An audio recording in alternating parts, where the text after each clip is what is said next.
Capacity of the contract means competency of the parties to enter into a valid contract. It is said in Indian Contract Act of 1872 that every person is eligible to enter into a valid contract. Everyone is eligible to enter into a valid contract. One declares the following persons to be incompetent to enter into a contract. There are three persons which law has said that they are not competent to enter into a valid contract. So who are those three persons? First is a minor. So a minor is a person who is not competent to enter into a valid contract. Similarly, the second person is person of unsound mind. Unsound mind is also not competent to enter into a contract. And third is persons disqualified from any other law. So there are some persons who are disqualified from entering into a contract by law. So these are three important persons who are not competent to enter into a valid contract. So let us see this in detail. Who is a minor? According to Indian Majority Act 1875, a person who has completed his 18 years of age is considered to be who has actually it should be who has not completed. There is some slightly mistake is there. Who has not completed 18 years of age, he is treated as a minor, right? A minor is a person who has not completed the age of 18 years, right? And a major means who has completed years as per Indian Majority Act of 1875. Now, what is the law relating to minors agreement?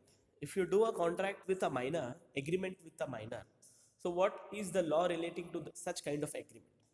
So, in general, no legal action taken against a minor. You cannot take a legal action against a minor who is below 18 years of age. But what is the law related to it? That we'll study. First is absolutely void. If you do a agreement with a minor, it is absolutely void. We call it as void ab initio, void since beginning. So a minor, suppose if he has taken a loan of 2000 from a money lender and put mortgage of his house, means he has given a minor has given a security of his house and taken 20,000 rupees of loan from a money lender, right? Now later minor stated an action to get mortgage cancelled. So later on the minor cancelled the mortgage agreement. So the court gave a decision in the favor of minor because minor's agreement is void ab initio or void since beginning, absolutely void. You cannot do a contract with a minor. Even if you do an agreement with the minor, decision will be given in the favor of minor itself, right? So this is a first agreement related to a minor. Second is agreement may be enforced for minor's benefits. If any agreement is done, any agreement, so such agreement, if it is done for the benefit of the minor, it is valid. You can do such kind of agreement. But if agreement is done against the policies, rules and regulations, or where even minor is suffering from loss, such kind of agreements are not valid. To make it as valid, so the agreement may be enforced from minor's benefit, right? Minor has to be benefited. Such kind of agreements can be enforced. Now rule of estoppel does not apply against minor. If a minor mislead the other party to believe that he is a major and then some benefits he gets under the agreement, he will be permitted to deny later the fact that he was the minority age. Thereby he will have no liability towards the other party. Even if the minor shows other party that he is a major, means he is above 18 years of age, and he enters into a contract. So here he cannot cheat the other person. That means if he has bought any property, the other party can sell that property and they can recover the amount. But if he has spent the amount, right, he went to some world tour or he spent some amount, in that case minor will not be responsible. You cannot file a complaint against a minor. Similarly, normally no restitution would be permitted. Now what do you mean by restitution? See, restitution means no recovery from the minor. Suppose a minor has taken a loan of 20,000 when he was 16 years of age. Now, after 4 years, he became 20 years. Now, after becoming 20 years, his nature will get changed. He is no more minor, he is a major now, because according to Indian Majority Act of 1875, he has completed the age of 18 years. So, he is a major. Now, here, as he becomes the major, then also you can't recover money from him, because the money what minor has taken, the money what that boy has taken, he has taken when he was a minor. So there is no restitution, no change, or no alteration can be done towards a minor's agreement, right? This is as per section 33, where specific relief act 1963 will be applicable. Then similarly, apprenticeship agreements are enforceable. Such agreements where minors benefit to be enable him to acquire skills, where a person doing an agreement to teach a minor some specified skills, and by that, if a minor is learning some skills, agreement which are made under Apprentice Act 1961, some articleship is doing, apprenticeship is doing, some practice is doing, which is covered under certain Act of 1961, then those are permissible. You can do that kind of agreement with a minor. Service agree for a minor is not service agree for a minor is not enforceable. Now, a film producer agreed with the guardian of a minor girl to give to a girl the role in his film. Later, he gave a role to other girl. Can a girl make case on film producer? No, a girl cannot make a case against the film producer. Why? The reason is service agree for a minor is not enforceable. Even she is a minor, if anybody is giving a role in the film or some act or some serial, it is giving they are giving some consideration. But as per the Minors Act, Majority Act of 1875, a minor cannot even make a valid agreement. Normally, specific performance of a promises shall not be ordered. Right? Minor cannot do a specific performance of the promise. Whether minor is doing any promise in favor of the parties, in favor of the agreement, so minor cannot do a specific performance. Right? It is made by a guardian on behalf of the minor, a guardian of the minor. Right? Whether he is a father, son, whether he is a mother, whether he is a grandfather or uncle, or anybody else who is a guardian of that minor, they can do a specific performance on favor of a minor. Similarly, a guardian is a competent to make the agreement. The guardian who is making the specific performance towards a minor should be a competent person. Suppose the guardian himself is unsound mind, or the guardian is disqualified from contracting by law, or the guardian is not permitted to enter into a valid contract. In that case, even a guardian is also not competent to enter into a contract, and he cannot do a specific performance of a minor. Then the agreement for a minor's benefit, the specific performance what you are doing for a minor, it should be benefiting the minor. Whether minor should get a profit as a money, or he should be getting some money for his education, or minor should be getting money for his livelihood or some other purpose, where it should benefit the minor. In that case, this is allowed. Then no ratification on attaining majority. Whatever agreement you are doing, the minor's agreement cannot be ratified. No restitution is also there, no ratification is also there. So if any minor has taken a loan, once he becomes major, right, the majority will not have any binding on that major. Right? On becoming major, it will not be obligated, or it will not be having any obligation towards a minor to pay that money. Why? Because the agreement what he did, it was on the time when he was a minor. Now he has become a major. He is above 18 years of age. Right? So we call it as no ratification. Then minor's liability for necessaries. If somebody has supplied any necessaries for a minor, whether education is there, food is there, clothing is there, shelter is there, or any other necessaries like medicine is there. So any necessaries they have supplied. Now they can claim for the necessaries from the property of the minor. or from the resources of the minor. Once the minor becomes major after 18 years, or even if the minor, if they have some property, they can file a suit or a case. If they don't give, then they have a right to reimburse that particular expenses what they have done for the necessities of the minor. Similarly, minor as a member of partnership firm. See, a minor cannot become a partner in a firm, whether nominal partner you take or a active partner you take, any kind of a partner you take. A minor cannot become a partner in a firm, because the first rule of partnership is that partners, they share profit, they share losses. So as he is a minor, the rule tells that you cannot share losses with a minor. As you cannot share a losses with a minor, so you can't take even a partner for a minor.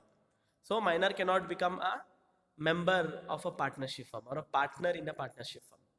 Minor as a shareholder. A minor can become a shareholder in a company through his guardian, who will be acting as a trustee.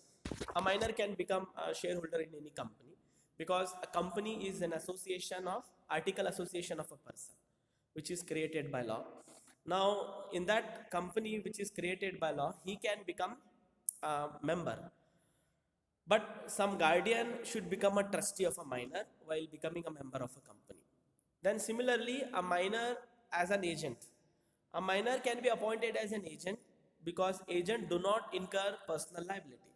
But if suppose some agents who are incurring personal liability, where if a company is suffering loss, even agent will have to bear a loss.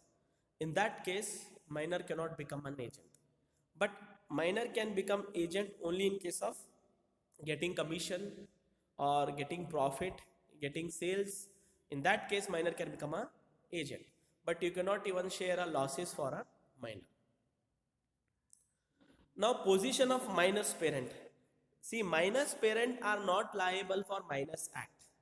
If somebody is showing himself as minor, major, and entering into a contract, even though he is a minor, and later on it was proved that he is a minor and minor is not responsible, then the other party who has suffered from loss, they cannot ask the parent of the minor.